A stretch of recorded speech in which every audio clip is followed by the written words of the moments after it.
모세가 아론과 그의 아들들을 데려다가 물로 그들을 씻기고 아론에게 속옷을 입히며 띠를 띄우고 겉옷을 입히며 에봇을 걸쳐 입히고 에봇에 장식 띠를 띄워서 에봇을 몸에 메고 흉패를 붙이고 흉패에 우림과 둠밈을 넣고 그의 머리에 관을 씌우고 그 관 위 전면에 금패를 붙이니 곧 거룩한 관이라. 여호와께서 모세에게 명령하신 것과 같았더라. 모세가 관유를 가져다가 성막과 그 안에 있는 모든 것에 발라 거룩하게 하고 또 제단에 7번 뿌리고 또 그 제단과 그 모든 기구와 물두멍과 그 받침에 발라 거룩하게 하고 또 관유를 아론의 머리에 붓고 그에게 발라 거룩하게 하고 모세가 또 아론의 아들들을 데려다가 그들에게 속옷을 입히고 띠를 띄우며 관을 씌웠으니 여호와께서 모세에게 명령하신 것과 같았더라. 아멘. 하나님과 인간 사이의 중보자로서의 그 고귀한 직책을 담당하신 영원한 대제사장이신 예수 그리스도를 믿는 우리는 아론의 자손들과 같은 제사장의 특권을 누리게 되었습니다. 이에 따라 제사장이 된 우리가 그 직분을 수행하기 위해서 갖추어야 할 일들과 해야 할 일들을 아론과 그의 아들들을 위한 제사장 위임식을 통해 알 수 있습니다. 아론 가문의 제사장직 임명은 제사장의 정결 의식과 그들을 위한 위임제의 두 부분으로 나누어집니다. 그 첫 번째는 제사장이 입을 거룩한 예복에 대한 규례와 관유를 붓는 일에 관한 규례입니다. 레위기 8장은 제사장의 위임식 과정을 보여주는 말씀입니다. 그러면 제사장이 갖춰야 할 것은 무엇일까요? 첫째로 창조시 본래의 성결함을 지녀야 합니다. 아론이 대제사장으로 임명받기 위해 가장 먼저 물로 몸을 깨끗이 씻김받았습니다. 제사장은 하나님께 성별되어 택함을 받고 의롭다함을 얻은 후 하나님 앞에 나아갈 수 있는 특별한 은혜를 받은 자이므로 하나님과의 교통을 위해서 영육을 성별하는 것이 가장 먼저 해야 할 일이었습니다. 그래서 하나님께서는 제사장이 몸을 물로 씻는 과정을 통하여 육체는 물론 영혼까지도 깨끗이 씻김을 받아야 하는 가시적인 과정을 밟도록 하신 것입니다. 정결하게 하는 것은 가시적인 것과 눈에 보이지 않는 정결함이 있어야 합니다. 눈에 보이는 더러움을 없애기 위해서는 빨거나 씻을 수 있지만 인류 첫사람인 아담의 불순종으로 말미암아 원죄를 지니게 된 우리는 마음속에 더러운 죄를 물로 씻을 수 없고 오직 독생자 예수 그리스도를 우리의 구주로 영접하고 믿음으로써 죄의 씻음을 받아 하나님과 화목하게 되고 창조 본래의 성결함을 얻을 수 있는 것입니다. 그러므로 하나님의 제사장 된 우리는 성령의 인도하심을 항상 사모하며 성결한 생활을 해야 합니다. 둘째로 거룩한 옷을 입었습니다. 13절에 모세는 아론의 아들들을 데려다가 그들에게 속옷을 입히고 라고 말씀합니다.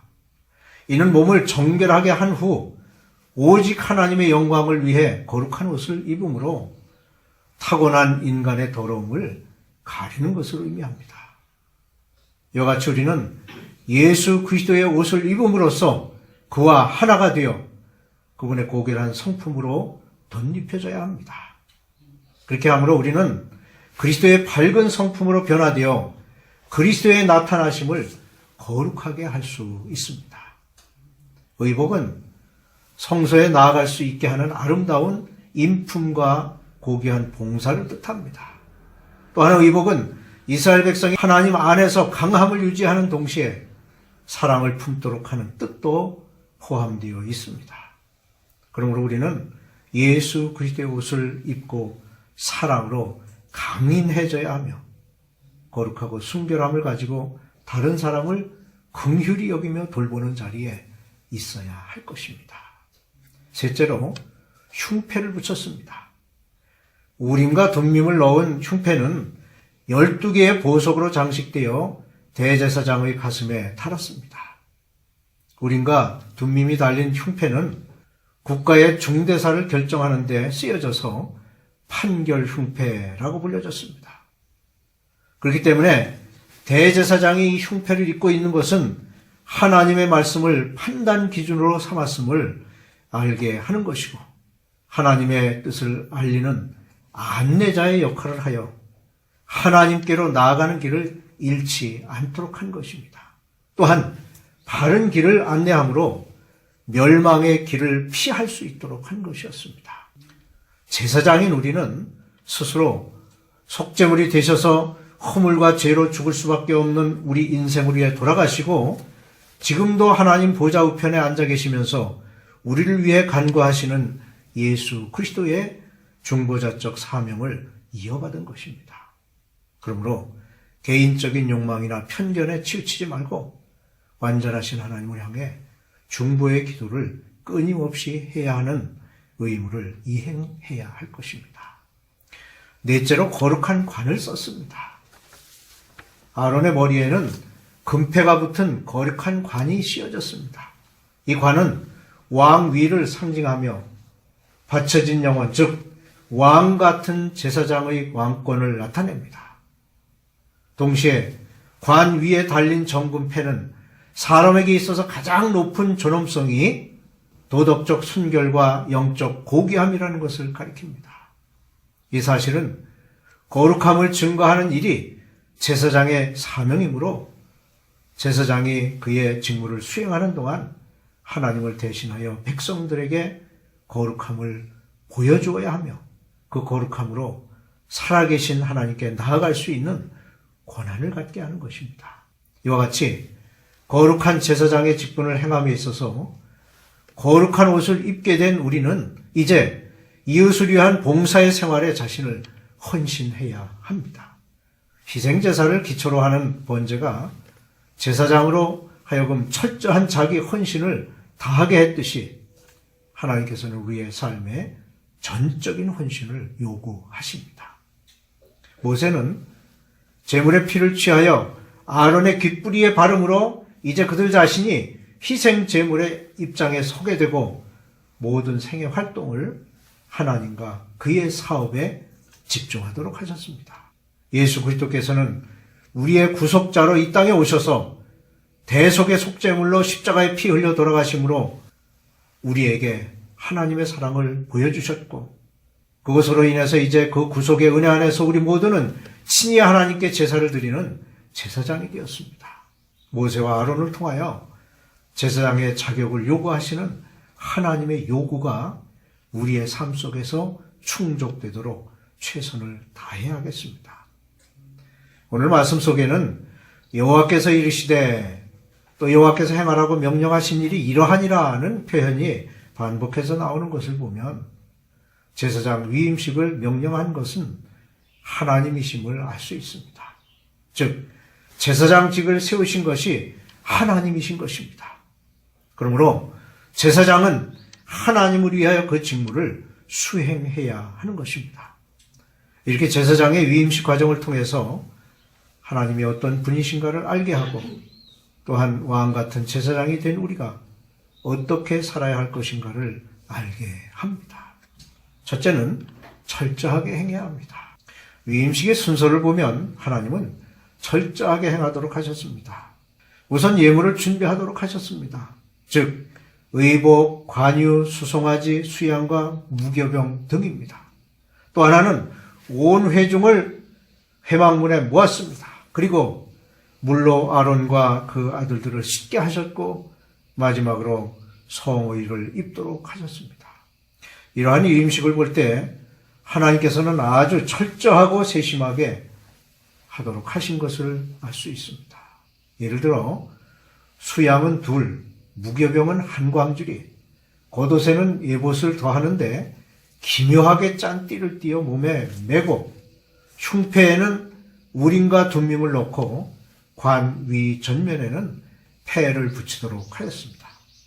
이러한 하나님의 세심하심은 노아에게 방주를 만들도록 하실 때에도, 그리고 모세에게 성막을 짓도록 하실 때에도 같은 방법으로 하셨음을 알 수 있습니다. 둘째는 거룩한 삶을 살아야 합니다. 앞서 거룩한 옷을 입는 것과 마찬가지로 거룩한 삶을 살아야 하는 것입니다. 6절에 모세가 아론과 그의 아들들을 데려다가 물로 그들을 씻기고 라는 말씀과 9절 그의 머리에 관을 씌우고 그 관 위 전면에 금패를 붙이니 곧 거룩한 관이라는 말씀에서 보듯이 하나님은 거룩하신 하나님이신 것을 알 수 있습니다. 진정 하나님은 거룩하신 하나님이십니다. 그러므로 왕 같은 제사장이 된 우리는 거룩한 삶을 살아야 합니다. 거룩함을 표현하는 히브리어의 카도슈는 분리 차단이란 뜻이 있습니다. 그러므로 하나님의 거룩함이란 하나님은 인간과 전적으로 다른 분이심을 그리고 하나님의 초월성, 존엄성을 말하며 하나님의 근본 속성을 표현하는 말입니다. 그래서 이스라엘 백성들은 하나님을 가리켜 이스라엘의 거룩한 자라고 불렀습니다. 그리스도인을 성도라고 부르는 것은 도덕적으로 또는 윤리적으로의 문제가 아니라 하나님과의 관계, 즉 예수 그리스도를 통하여 성별된 생활을 하기 때문입니다. 그러므로 성도라 불려질 수 있는 우리는 얼마나 놀라운 은혜를 받은 것인지 모르겠습니다. 이 은혜를 입은 우리는 거룩한 삶을 추구해야 하며 또한 거룩한 삶을 살아야 합니다. 거룩한 삶은 로마서 6장 19절에서 가르치고 있듯이 너희 육신이 연약함으로 내가 사람의 예대로 말하노니 전에 너희가 너희 지체를 부정과 불법에 내주어 불법에 이른 것 같이 이제는 너희 지체를 의에게 종으로 내주어 거룩함에 이르라는 말씀은 육신의 연약함으로 우리는 우리의 노력으로 거룩함에 이룰 수 없다고 말씀하고 있는 것입니다. 그러므로 우리는 하나님께 우리의 연약한 육체를 온전히 드려야 합니다. 그렇게 될 때 우리는 거룩함에 이르게 되는 것입니다. 우리는 제사장 위임식을 통하여 하나님의 속성을 알았고 하나님의 철저하시고 거룩하심을 알았습니다. 그러므로 하나님을 믿는 우리는 하나님의 뜻을 따라 철저하게 최선을 다해야 할 것입니다. 우리의 지체를 하나님이 기뻐하시는 일에 의의 병기로 드리는 삶을 살아야 하겠습니다.